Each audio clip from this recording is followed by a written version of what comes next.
Hello for Palm Sunday, Passion Sunday.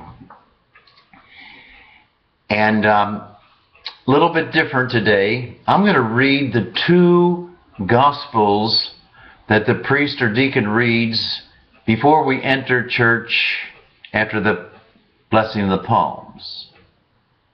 And one is from Mark and the other is from John. A great Lutheran theologian, Rudolf Bultmann, who died in 1976, said this about the Gospels, Matthew, Mark, Luke, and John. He says, a gospel is simply the passion and resurrection story of Jesus with a dozen or so introductory chapters. Nothing's more important than the passion, death, and resurrection. In fact, that's where all four Gospels began. They began with the end, the passion, death, and resurrection, and there were chapters of introduction before that. Little overemphasis, but very true. And I'm going to read just those two short ones, one from John and one from Mark. Well, which one do you want first? How about Mark? When Jesus and his disciples drew near to Jerusalem, to Bethphage and Bethany at the Mount of Olives, he sent two of his disciples and said to them, "Go into the village opposite you, and immediately on entering it, you will find a colt tethered on which no one has ever sat. Untie it, bring it here.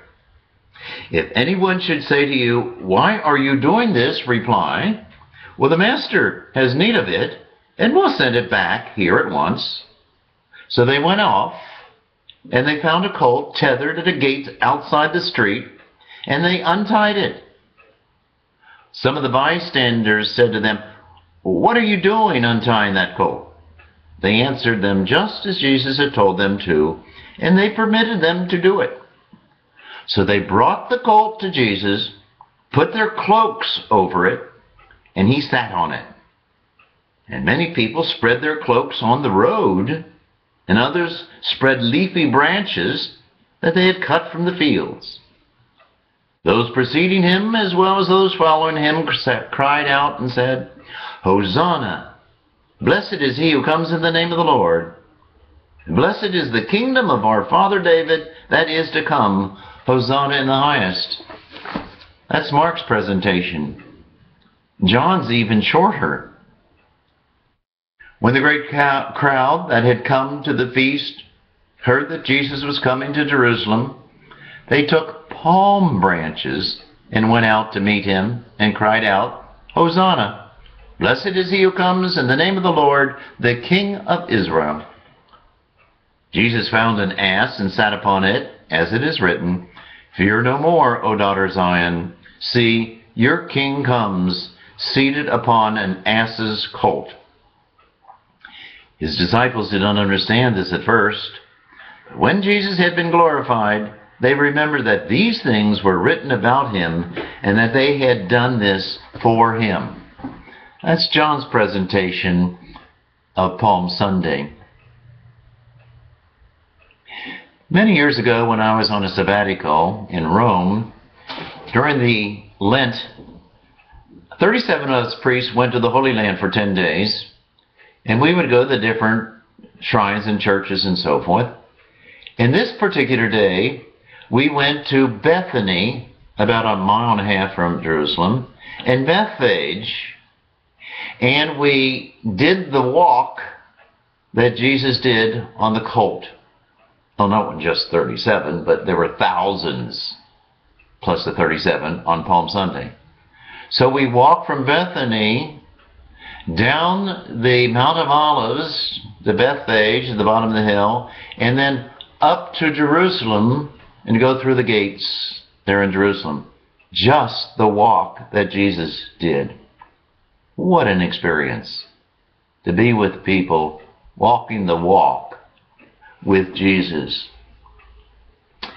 And this day the church has been celebrating with processions for 2,000 years. And we do a little bit different and give this nuance and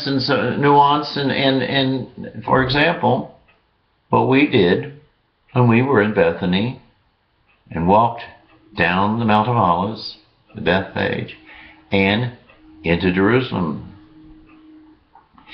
There, that began the passion, death, and resurrection of Jesus Christ. That is what Bultmann is saying. That's what our religion is all about. In fact, all of the four evangelists, they really began with the end of the gospel. They really began with the passion, death, and resurrection, and then they went back and wrote in those earlier chapters.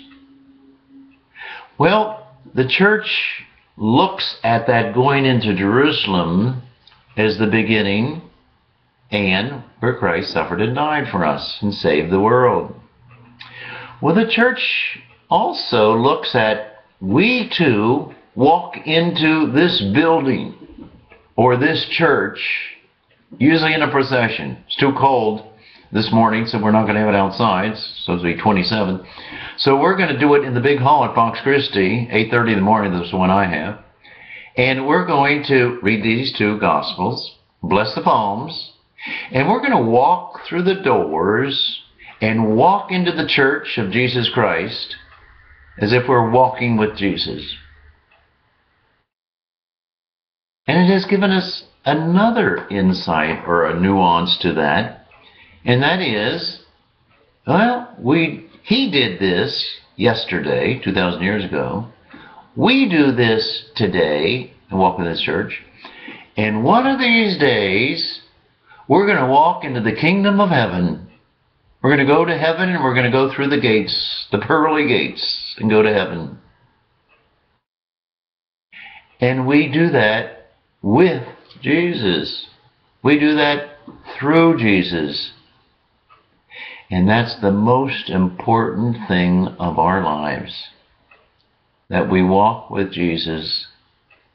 We do it through Jesus. And He takes us to heaven. What a gift. What the guts of our religion. This is the Easter message. This is how we look at it today and do it today. We all know many people who walk through those pearly gates through Jesus, with Jesus. And we know that we all, after we go through our sufferings, death, and resurrection, we will do the exact same thing. What good news. What a wonderful way to begin this Palm Sunday, Passion Sunday. Have a good day.